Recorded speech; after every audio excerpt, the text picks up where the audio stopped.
There lived in the land of Uz a man of blameless and upright life named Job, who feared God and set his face against wrongdoing. So begins the Book of Job, one of the oldest stories in literature.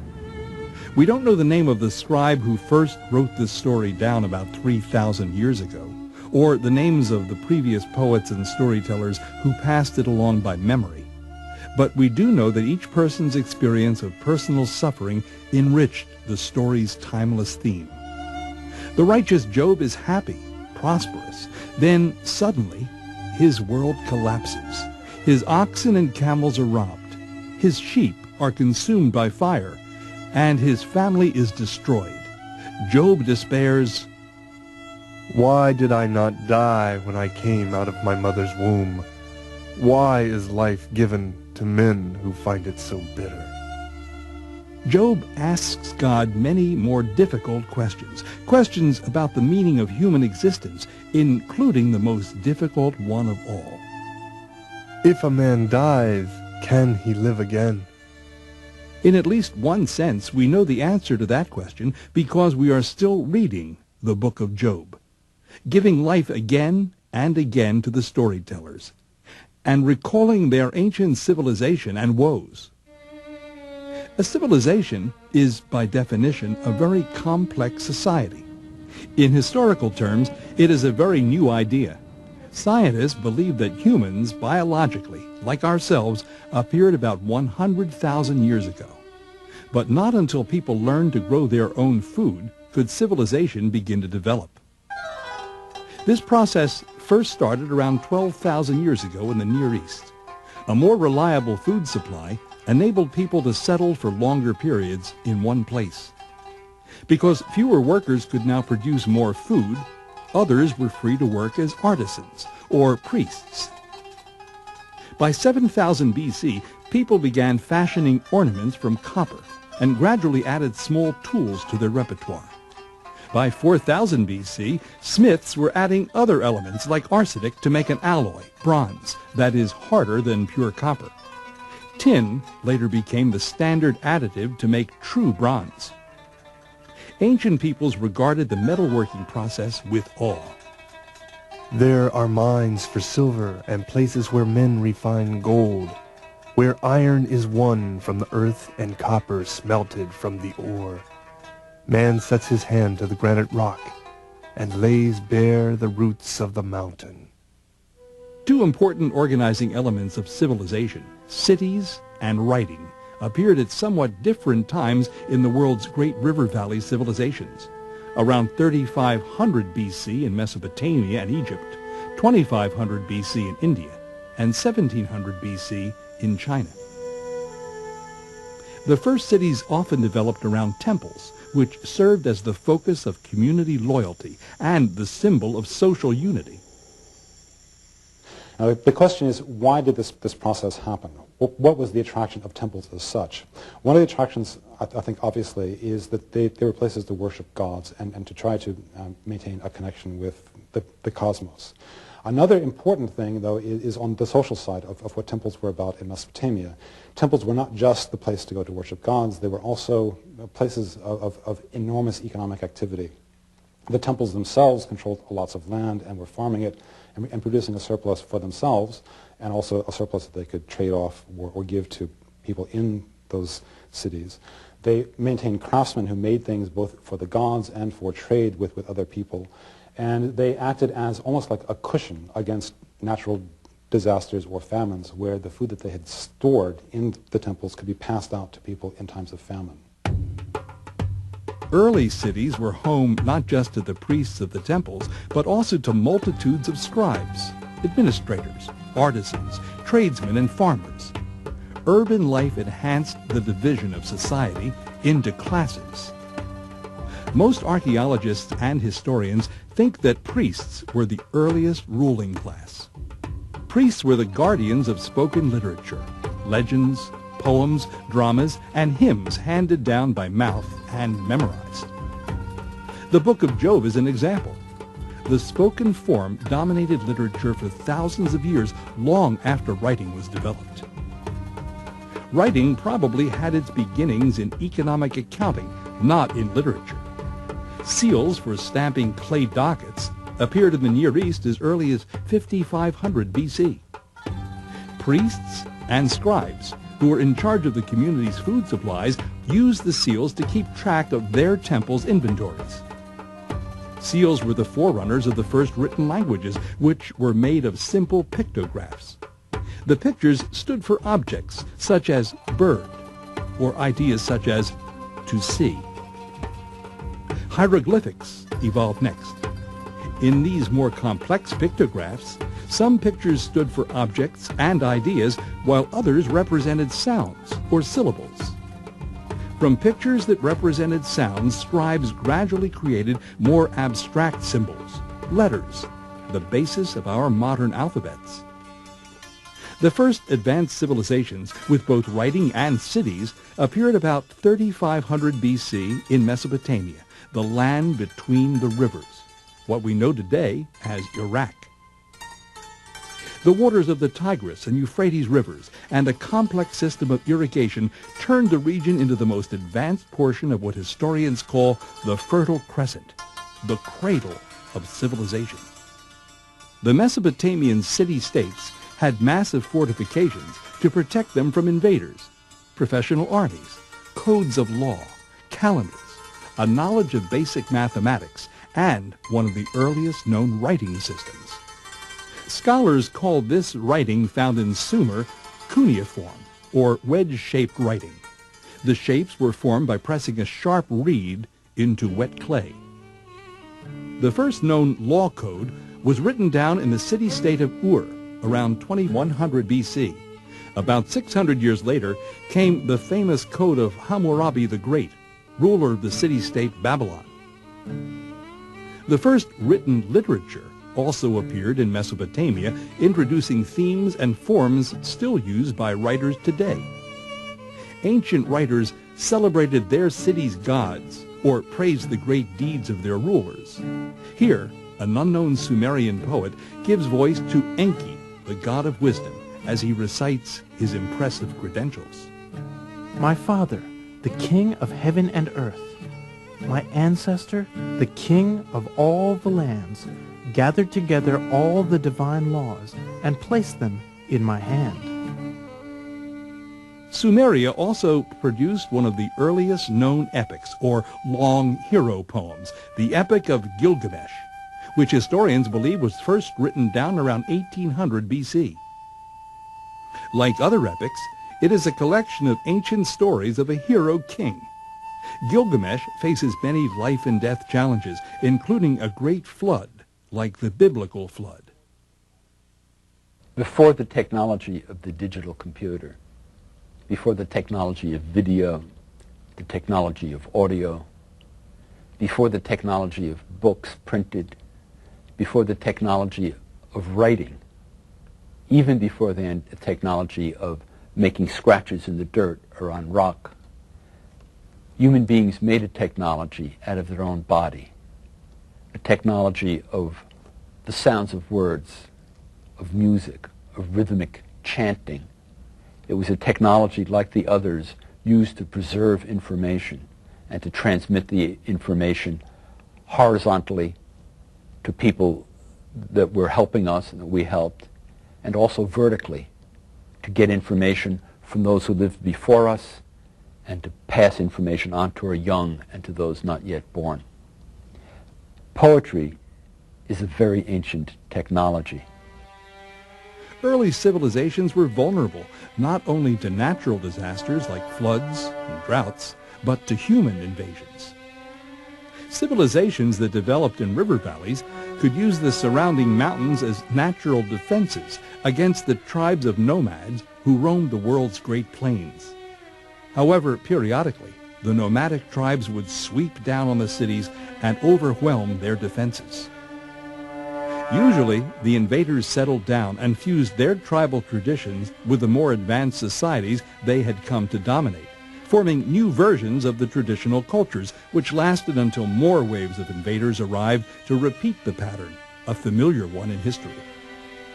While city-states were facing these challenges in Mesopotamia, a highly stable civilization was developing along the Nile River in North Africa.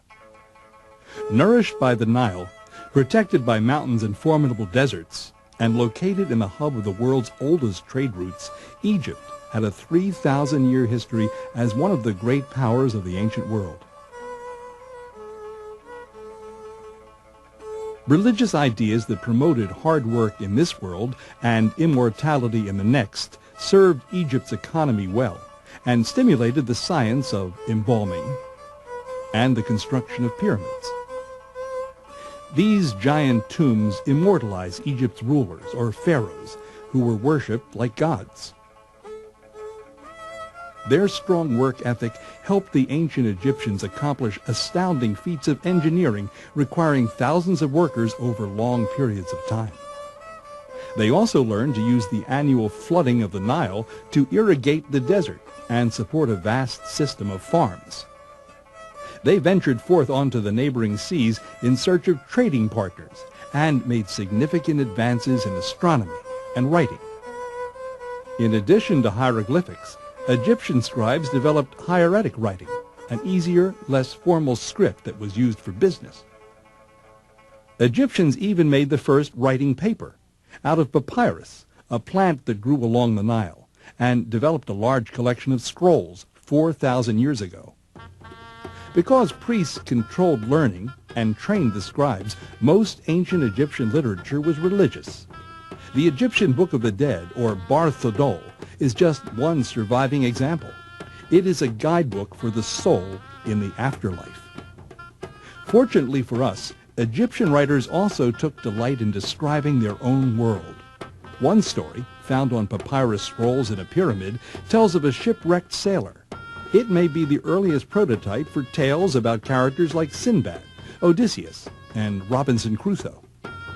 A storm burst while we were yet at sea. We flew before the wind, which made waves 8 cubits high. Then the ship perished, and of them that were in it, not one survived. I was cast onto an island by a wave of the sea. Ancient Egyptian literature also included lyrical poems, often about love. An anonymous Egyptian poet used poetry, the rhythms and the images, to treat the subject of sexual attraction. The love of my beloved leaps on the bank of the stream. A crocodile lies in the shadows.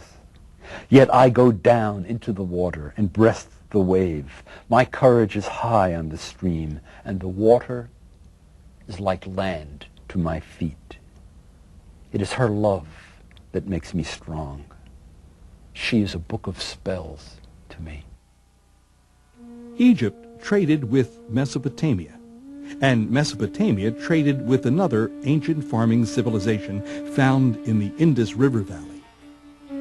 The Harappan civilization was notable for its impressively engineered and well-planned cities, especially Mohenjo-Daro and Harappa.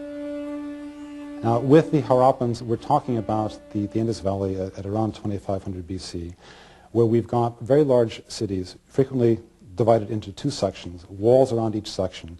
One section is public architecture, perhaps temples, palaces, and so forth, built up on platforms, very, very visible and prominent. The other section being residential, where you've got regular grids of streets, you've got regular layouts of houses, often following only a couple of different patterns of floor plans.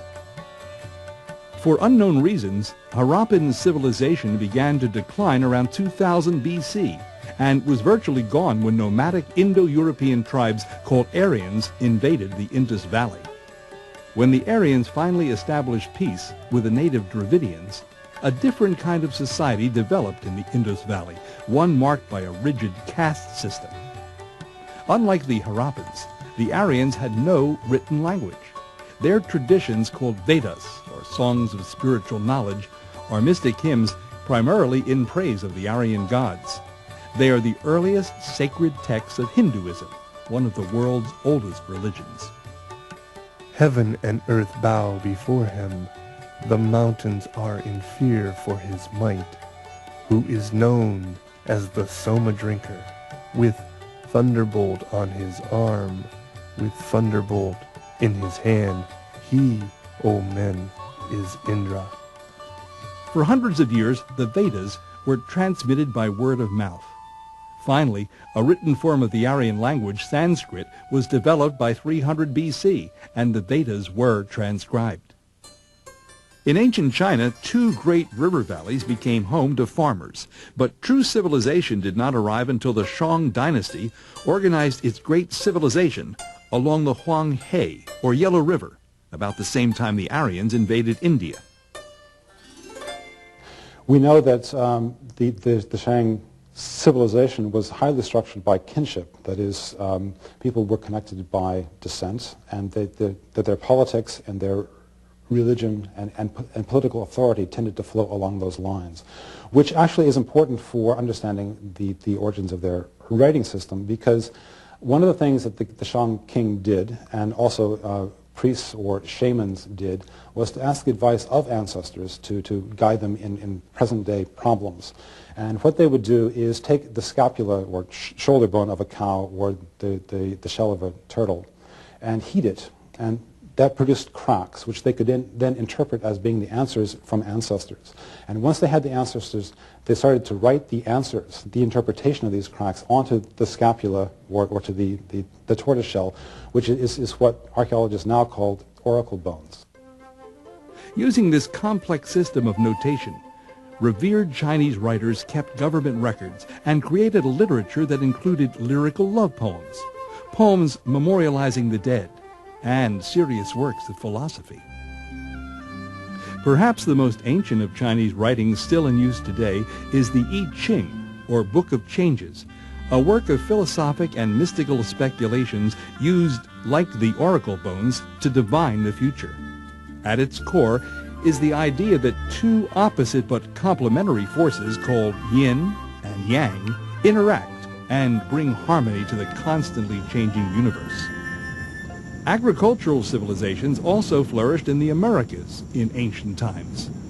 Corn was cultivated in Mexico as early as 5000 BC, and cotton in Peru by 3000 BC. The Olmec are a people who lived near the Gulf of Mexico in eastern Mexico, starting around 1500 BC and continuing on to about 500 BC, who are probably the first in this area of the New World to have created, in essence, a complex society, or perhaps even an incipient state. We know this because they were building large platforms, one of them being a quarter of a mile wide and half a mile long. It is a truly immense thing that must have involved the labor of lots of people being organized by some authority.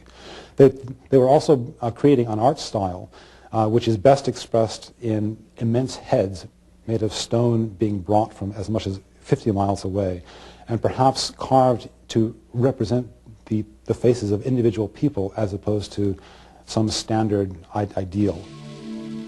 Like other ancient peoples of South America, the Olmecs did not use bronze. They used copper, gold, silver, and other metals for decoration, not for tools and weapons.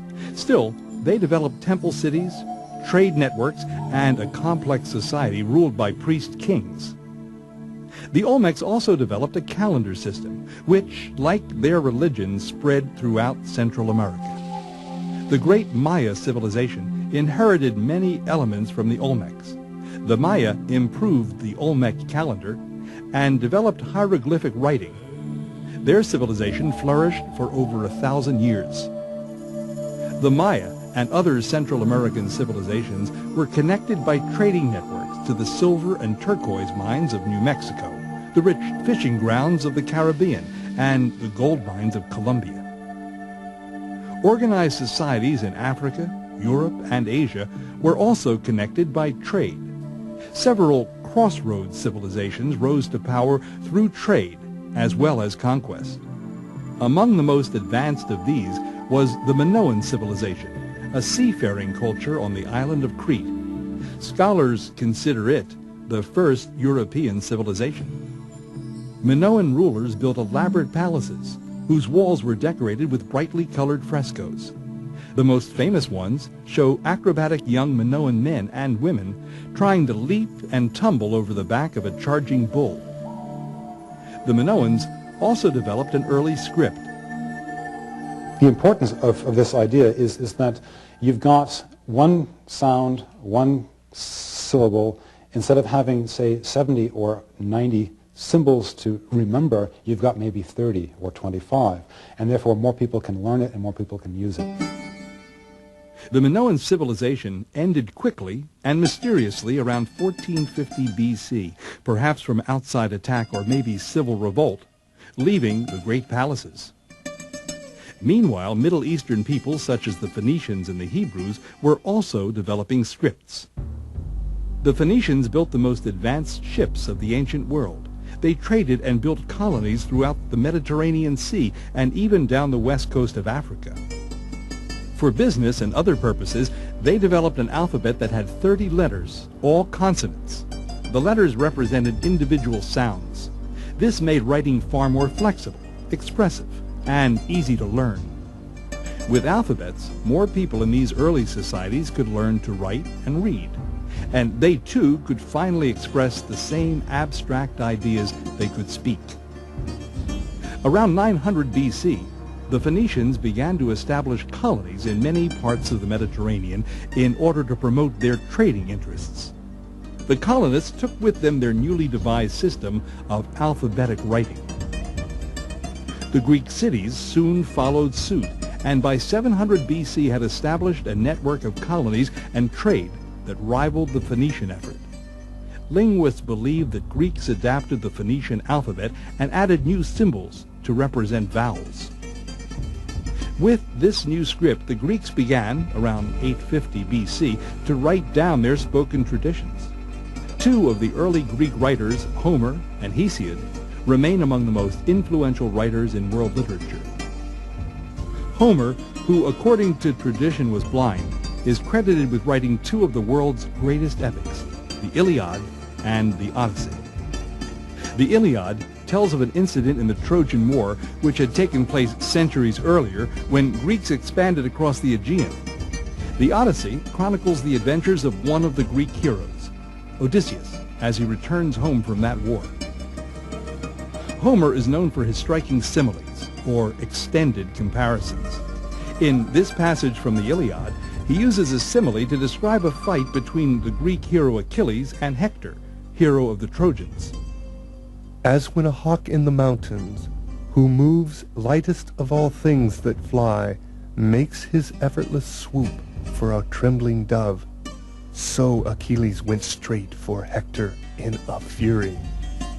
To shock the listener into remembering his images, Homer often compared quiet, everyday scenes to warlike ones. So his similes give us hundreds of glimpses into ordinary Greek life.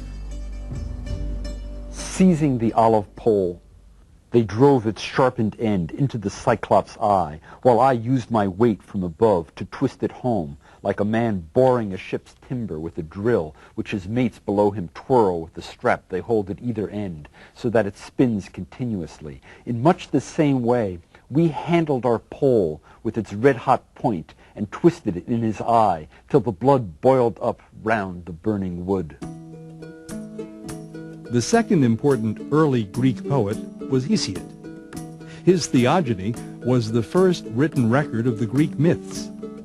In his poem Works and Days, Hesiod recounted the Greek idea of the ages of human history. His poem starts by telling of a long-ago happy golden age, but it continues all the way to the age of iron, a much more brutal time. The spirit of envy, with grim face and screaming voice, who delights in evil, will be the constant companion of wretched humanity. Alphabets made it easier to spread the most sacred ideas of the world's religions. The Hebrews used their alphabet to develop and preserve monotheism, the belief in one God, whom they called Yahweh, and to record the history and spoken traditions of their faith, Judaism. The story of Job belonged to Judaism's spoken tradition. This moving example of ancient Hebrew poetry is now part of the Old Testament. Like Job, great philosophers and religious teachers around the world would ponder humanity's most profound and eternal questions in the next centuries. From the Middle East to India, and from Persia to China, they would write down their insights, thus forming the moral and ethical codes that are the foundations of our civilization. They and other writers would also perfect the forms that are still the basis of our literature: epics, lyrical poems, legends, and dramas.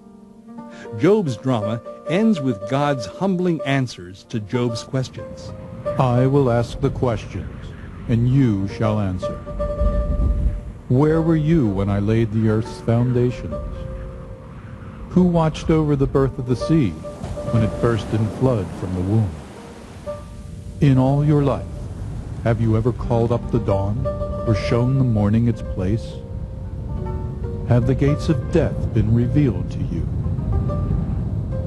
Questions like these would continue to perplex and inspire writers for many civilizations to come.